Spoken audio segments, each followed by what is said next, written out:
Hello everyone and welcome back to the MCFC Lads Podcast. I'm Luke, I'm joined by Alex, and it is a great time to be a Manchester City fan. It is a great time, Alex. It's a fantastic time to be a Manchester City fan. We are alive and kicking.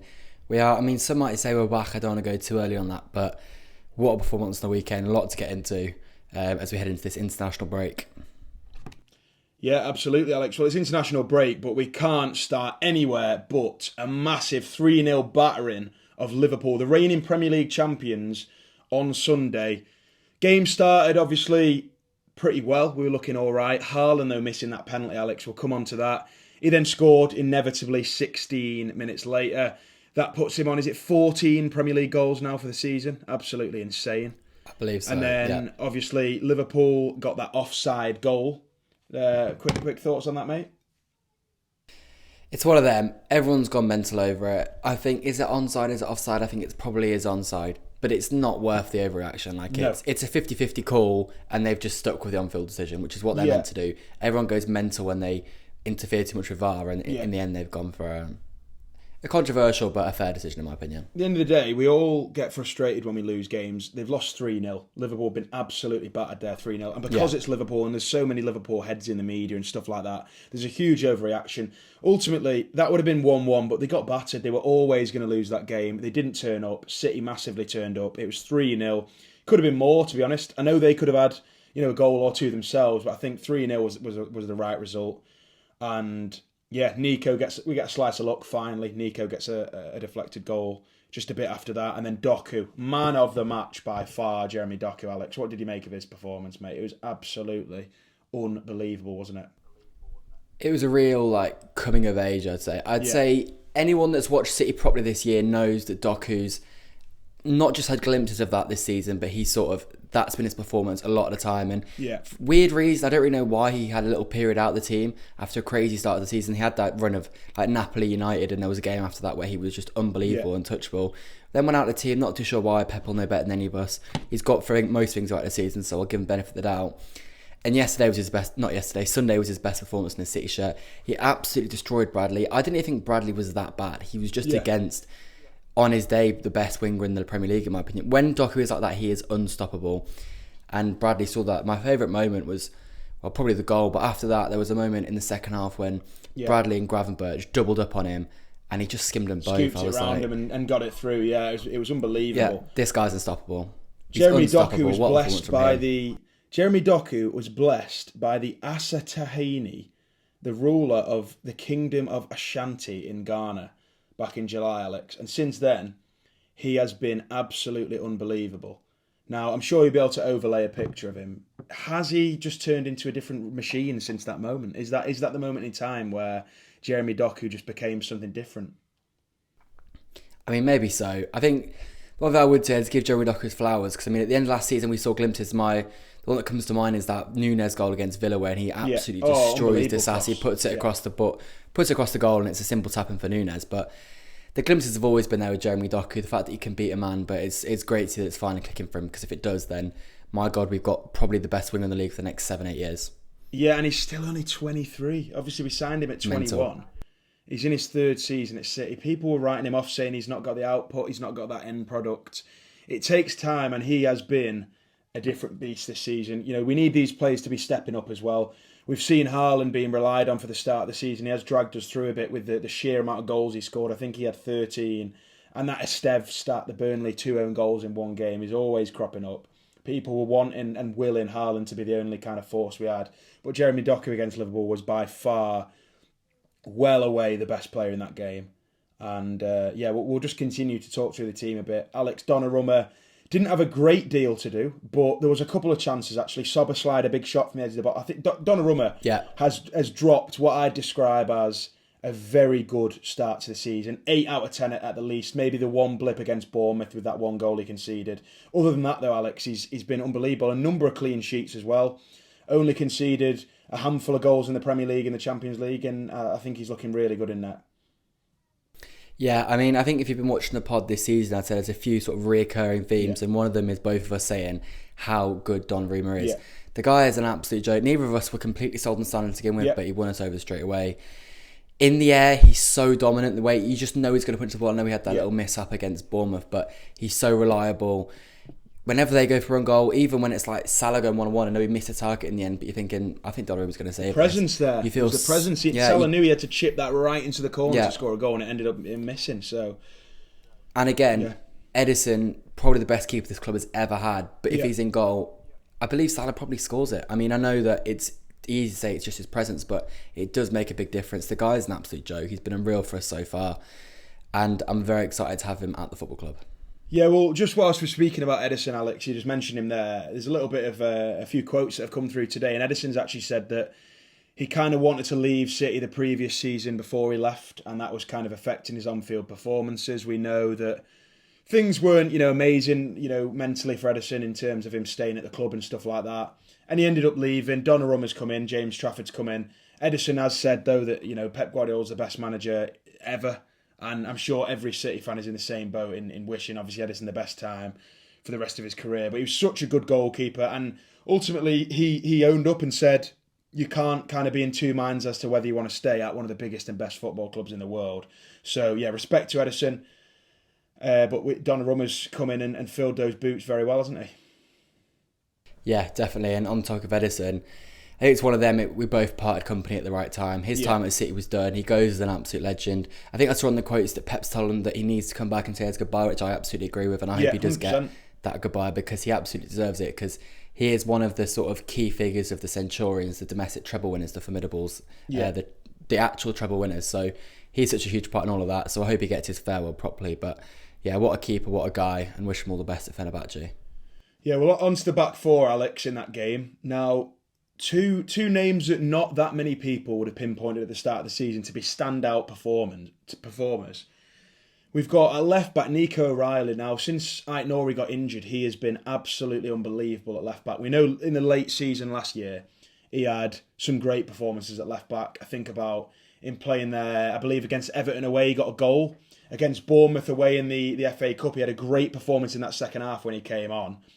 And I think Nico O'Reilly's really made that spot his own. Aït-Nouri's going to struggle to take it off him. And he got that new contract recently, Nico O'Reilly, and he's been so good. But also, Matheus Nunes at right back, Alex. Yeah, definitely. On the Nunes front, I was firmly in Nunes out camp this summer. I thought, cash in, get 30 million, send him to Saudi, because he's just done at this football club. And he's reinvented himself, so absolutely fair play to Nunes for that. He's been formidable at right back, absolutely pocketed Wirtz. Not the first winger he's pocketed. Same as Semenyo the week before. Two very, very solid players. Wirtz hasn't had the best time so far, but still impressive nonetheless. And with O'Reilly, I mean, the guy just goes from strength to strength. Looks very, very good. Back pocketed Salah on Sunday, and yeah, the guy's been unreal. His physical presence is big, and he's younger than me. I mean, he's 20 or 21, I'm not sure, but I know he's born after me, which is just bonkers, to be honest. Unbelievable stuff. Yeah, I mean, the two centre-backs, obviously we've seen it change up a little bit, but on the whole, the Diaz-Gvardiol partnership's been very good. I thought Diaz had a pretty good game.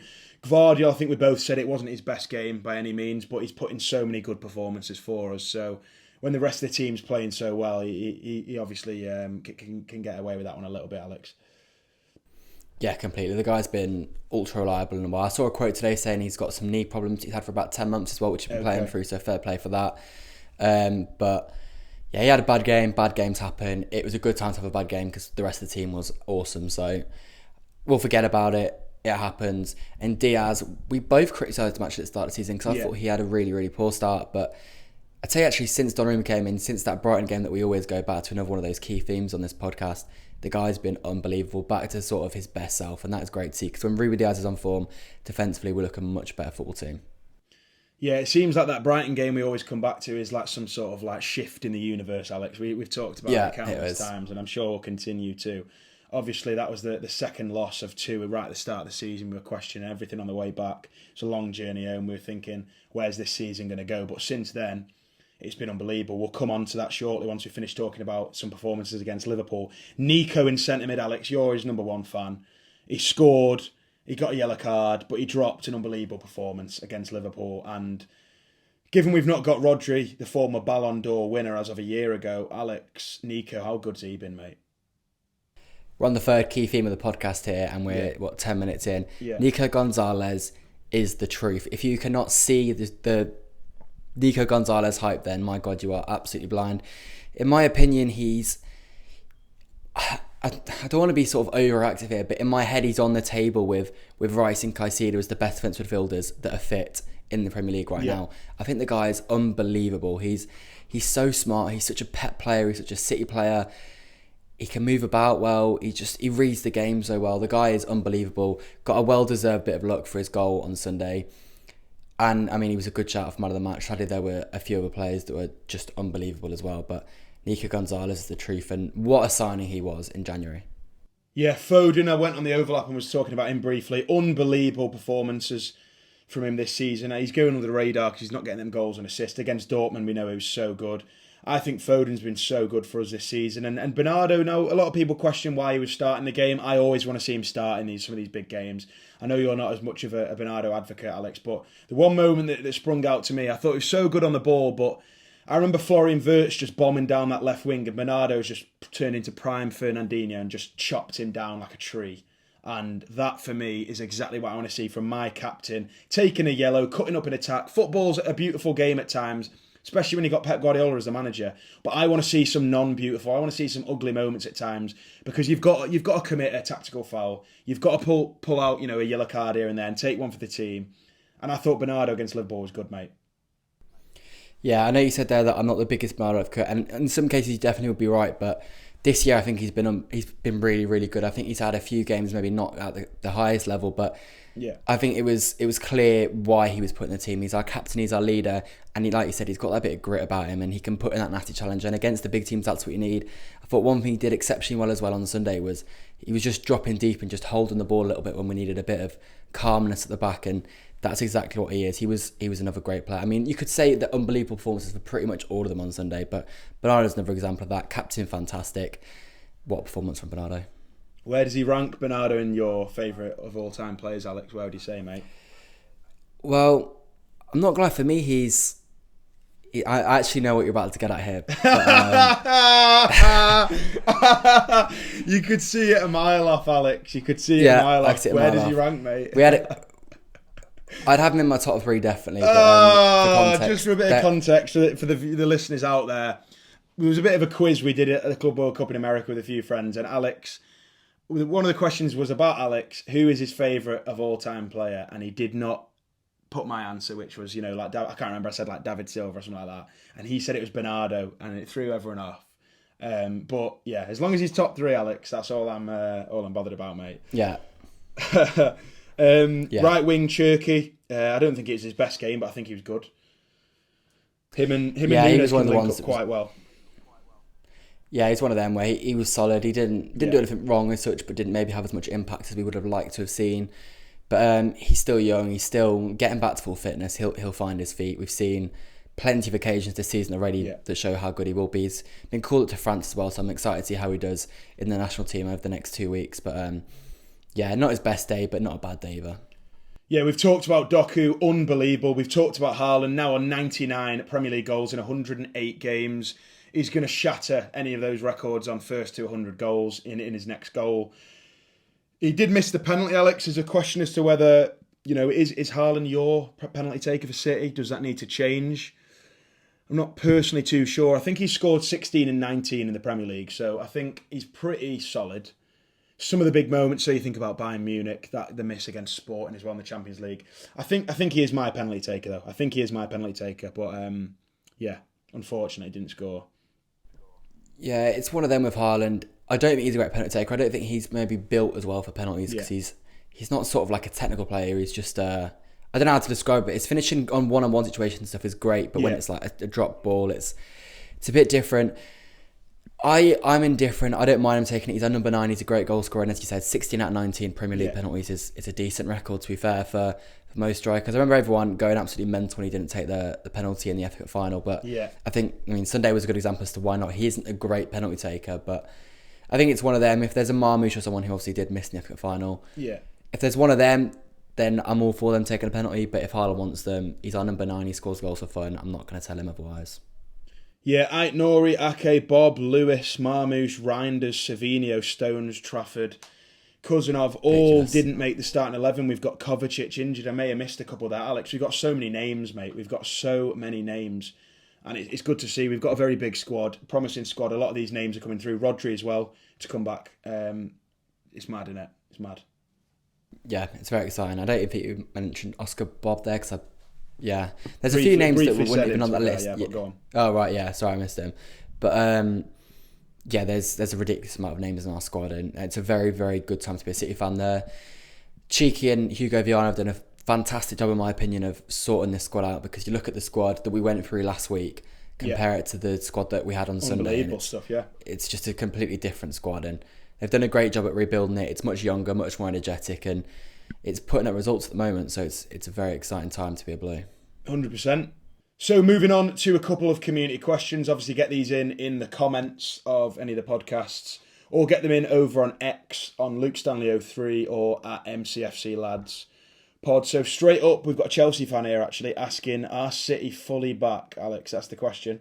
That is the question for you. My answer is, I don't want to be too premature. I wouldn't say we're back yet. Yeah. I think there's still elements to our game that aren't perfect. I think the second half, while we were comfortable, and I think if we needed to go up a gear, we could have done, I don't think we dominated as much. And I think that's been a case in a few of the games where maybe we've stepped off the gas a little bit in the second half. There are little bits that need improving. We're not fully back. We're second in the Premier League right now. We're still not unbeatable, but not that we'll ever be unbeatable. But I wouldn't say we're back, but we're definitely heading in a positive direction. And I've said it a few times in this podcast, but I think the Champions League is definitely the big one for City, because if we can hit form in March, April, like get to our peak at that point, I think we will be unstoppable at that point. So I think by the end of the season, City will be back. Yeah, well, we've had a lot of support lately, obviously, on Spotify, actually, Alex. We've done pretty well. Numbers are going up there. So if you're watching YouTube, listening on Spotify, whatever, please drop us a follow over there. YouTube looking good as well. But I've been asked here by James, Alex, we've been asked whether we ever consider doing more podcasts than we currently do. Just think at the moment, one a week's the right level, isn't it, at the moment? Yeah. I'm sure people are enjoying them, that's really good. But I think at the moment, one a week's sort of what we're looking for. We've been enjoying doing this since about May now. What's this, episode 23, 24? I'm sure the title will tell you better than me. It slipped my mind a bit. But yeah, ultimately, we're doing all right. We'll obviously get out a few other videos and stuff where we can. But I think one a week's what we're looking at. And cheers for the support, everyone that listens. Another one here from Mayella that says, Nunes is Cancelo 2.0 at right back without the attitude problems. Thoughts on that, Alex? I kind of agree, to be honest. I don't think he's quite Cancelo's level, but I get what he's saying. Yeah, I think they're different players. So I can see the similarities. Yeah. I think Nunes is a bit more brute force, Cancelo is a bit more technical, but great Portuguese right back, so I can see the comparison there, I guess. Yeah, well, moving on from them, we look at the league table now. It's Arsenal.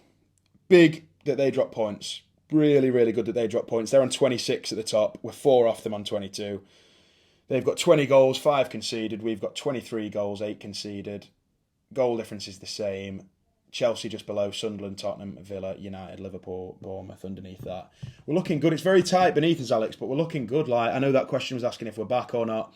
We're looking sharp. We always come back to that Bournemouth game, but ultimately we had a good start against Wolves, who, in hindsight, we can't really be basing anything off that performance. They have 2 points after 11 games. Really, really poor stuff from them. Looks like they're going to be destined to go down. Things might change, but not looking good for them.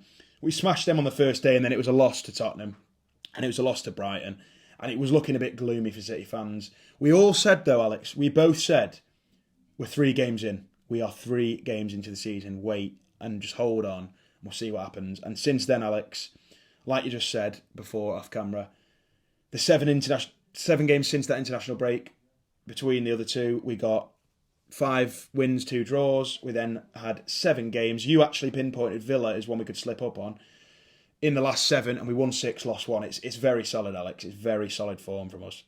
Yeah, very solid form from us. Very good predictions from us. We both said we thought we'd win 6. I think we said a draw, but I mean, draw, loss. It was easy. We predicted we were going to slip up pretty much in one of the games, but we won the Liverpool one, which was, I guess, the biggest of them all, and we're still going strong in all the cup competitions as well, which didn't even get around to mention there. So it's exciting times. We've got Brentford in the Carabao Cup quarterfinals coming up before Christmas. A couple of Champions League games at the Bernabeu, Leverkusen at home. If we can win those, if we can keep ourselves ticking over in the league, I'm not saying win every game, but win most of them, maybe draw 1, here or there. I think we'll be pretty happy with ourselves when it's going into Christmas if we can do all of those things, and let's just wait and see, I guess. But it's a very, very good time at the moment. Yeah, very, very solid. I mean, even if you include that blip at the start, what's that, 17 games? I think it's 12 wins, 2 draws and 3 losses. That's not bad at all. Bad at all. And it's only Arsenal ahead of us. Like you said, Alex, we just got to keep it rolling. I remember looking back at those 7 games, and we said we'd come back to it on that podcast, whenever it was. We said 7 games. Can we try and match that record from the previous 7 games? And we've actually sort of beaten it, to be honest. It was a win against Everton, a win against Villarreal. Then a 1-0 loss to Villa. That wasn't great, but it wasn't too bad. Then the 3-1 win over Swansea. Beat Bournemouth 3-1, Dortmund 4-1, Liverpool 3-0. It's smashing stuff. And obviously the next international break. Outside of Swansea as well, by the way. Say it again, mate. Yeah, I was going to say, outside of Swansea as well, it's a very, very difficult run, I would say. There's a lot of tricky games. It could be potential slip-ups in there, so we've done well. I mean, you'd like to say our next kind of run of form is a little bit lighter. We'll just touch on that now. It's Newcastle away. They've had a very bad start, but it's always a difficult place to go. You'd hope we can, start after the international break strong there and get a win. It's Leverkusen at home, like you said, and then it's Leeds, Fulham and Sunderland in the league, pretty tight together in the space of a week. So that's a big week. But I'd like to say those games feel a slight bit more favourable than, some of the games you've had recently. So it's looking good. Then it's Real Madrid, Palace, Brentford, West Ham, like you said. There's a lot of games coming up. It's a very difficult spell, and this is really where we'll be tested. We've had, 2 games a week now for a few months. We've got used to it.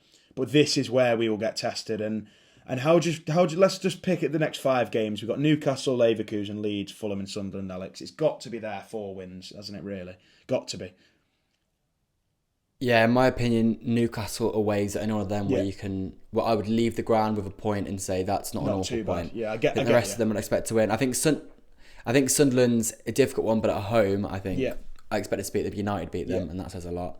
But yeah, Newcastle away, I would like to see us win there. They've not been great this season at all.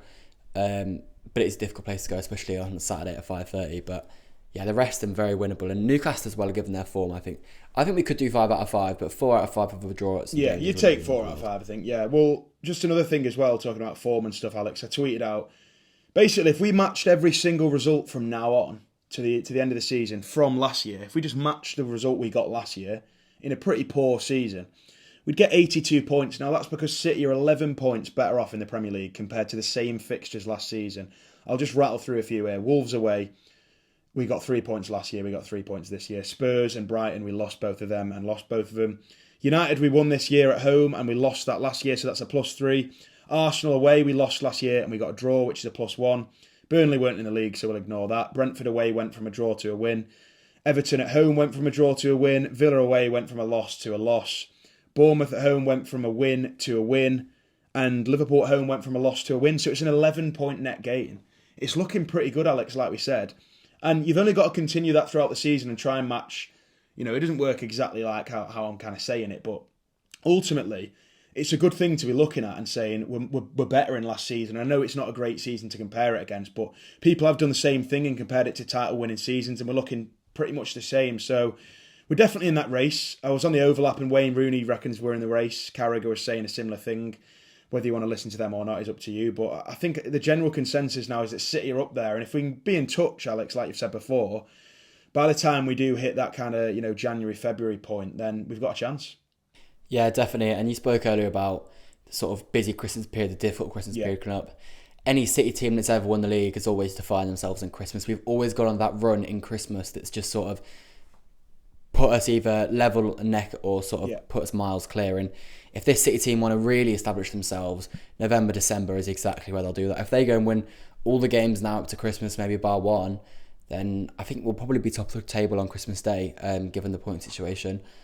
Obviously, we don't need to be top of the table on Christmas Day. We keep saying, be in the race come February, March, and you'll be okay. But the next month or two is where we'll define ourselves, and ultimately, I think it'll define our season. Well, it's international break, Alex. Are you getting up to anything nice, mate? Anything planned, or are you just chilling for now? Just chilling. The worst time of the year in international breaks. But we are done with them now until March. Yeah. So it's the last weekend that I'll have free in the calendar until March. So well, I'm off to Poland, Krakow. I just try and do stuff in the international break when it's not as busy, if I can. So got to be done. Me and a few mates are going there. Actually, a few United fans I'm going with. Actually, all of them are, in fact. But yeah, that'll be their only European trip this year for obvious reasons. They'll actually get a bit of use out of those dusty passports, Alex, won't they? So yeah, that'll be good for them, mate. So yeah, I'm off to Krakow. That'll be weird. I'll see if there's any City fans out there. I might have to get a Polish Blues sticker and take that one out and stick that there. That'd be good. I'm sure I'll spot a few of them. Big up the Polish Blues. But yeah, we'll do a podcast next week. Not a lot going on at all, to be honest. So there won't be too much to talk about. But we'll have the Newcastle game to discuss, and a few other bits. So yeah. Other than that, Alex, I think we're done, mate. Yeah, up the Blues. Up the Blues.